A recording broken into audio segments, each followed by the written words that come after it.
All right, guys. So again, here I'm going to show you how to use Desmos to just figure out that slope, rate of change, and in this case, actually slope-intercept form. Okay.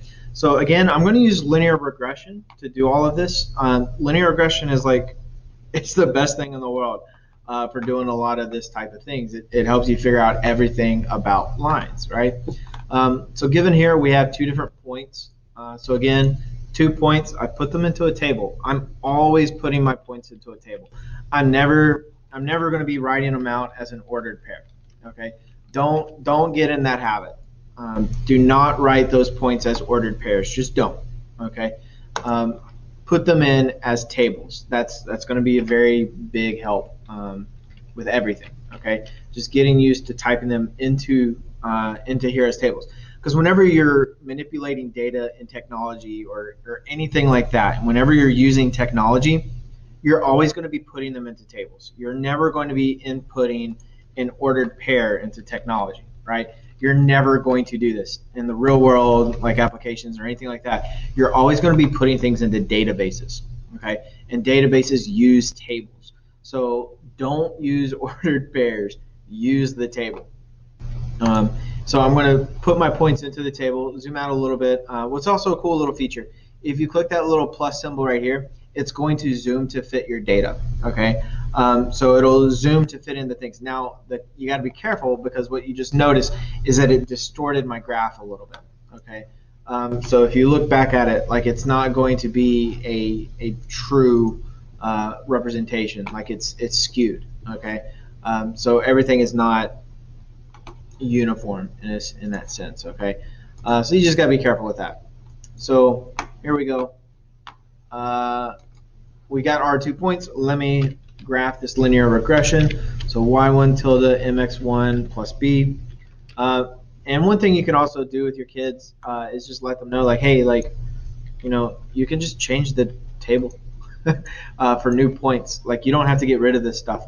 You know, it's always here. This is something that you can just keep in Desmos, and like whenever you got something new, you just type in the new one, right?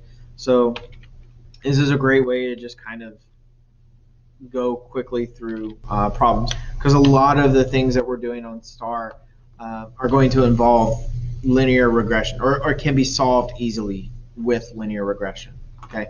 All right, so I got my line graphed using the 2 points. So looking at this, this is one where we've got to figure, you know, slope-intercept form.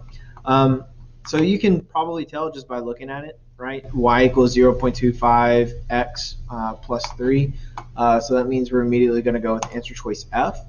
But the other thing that you can have your kids do is you don't even have to go through all of this. Okay, you don't have to do the regression. I'm just going to turn it off real quick, and we're just going to kind of ignore it. I'm going to put in some parts right here. Okay, and what I do with my kids is I have them type in answer choices like this. Okay, and the reason I have them type in answer choices like this is that when we type in our answer choices, we know which one we're typing in, right? So I'm going to put in F right here. So y equals 0.25 x plus 3. I'm going to look at it. It goes through the points. Okay, that might be it because it goes through the points. And what I'm going to do is I'm going to turn that line off. This is a super big thing, because one thing I noticed with a lot of the kids is that when they put something in, they like to just have everything turned on all at once, right? And so you get this big, nasty looking mess, and you'll see in a second. Like, just having everything graphed all at once is no good. Okay, it's just it's messy. The kids get confused about what's what. The colors on the lines kind of help, but they just see a big jumble of lines. So one thing I always push on my kids: one answer at a time. One, that's it. You can only look at one. Don't look at more than one. Okay. So seeing the other lines, we'll see that none of them go through the points. So that means immediately our answer is answer choice A, the first one. Okay.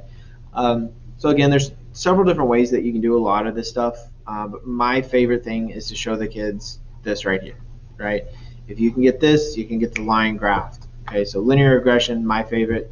But you can also just have them graph it, okay? And they can find the answers that way. All right, let's take a look at the next one.